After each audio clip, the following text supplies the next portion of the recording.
Imagine stepping into a house where the air itself feels rotten, where the walls seem to breathe, and the silence is so heavy it crushes your chest.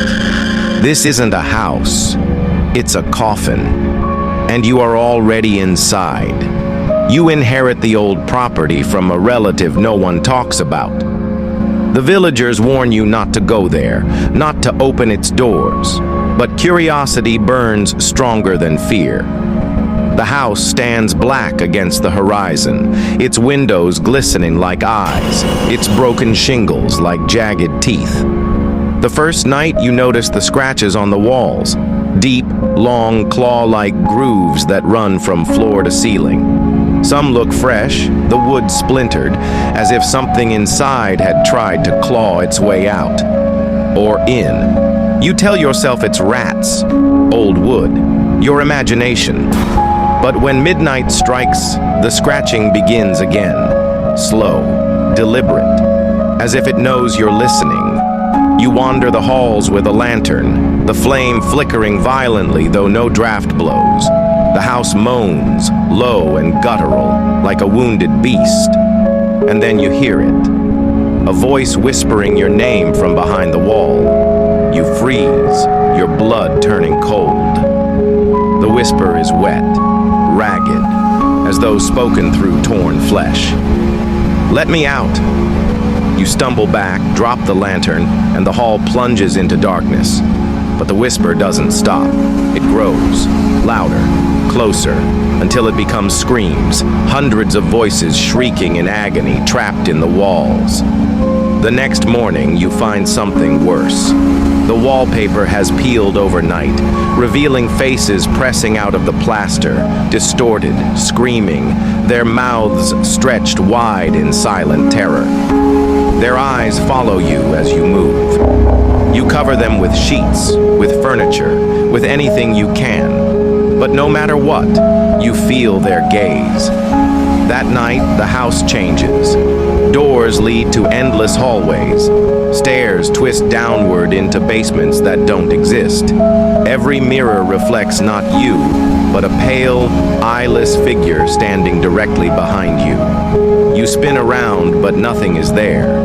Yet the smell of rot lingers, the air heavy with breath that is not your own. By the third night, sleep is impossible. The screams never stop. Sometimes they sound like children crying, sometimes like men choking, sometimes like your own voice begging. At 3:15 a.m., the walls bleed, thick, black-red liquid seeping down the plaster, dripping onto the floorboards. The house groans, shaking as though alive, and the voices chant together, "Join us!" Terrified, you try to leave, but the front door is gone, vanished, sealed by smooth wall where it once was. The windows show nothing outside anymore, only darkness that shifts and ripples like an ocean of shadows. On the fourth night, you wake to find your bed dragged into the center of the room. The faces on the walls are closer, their mouths open wider, their skin straining to tear free. Hands, thin, skeletal, dripping with black slime, begin to push through the plaster.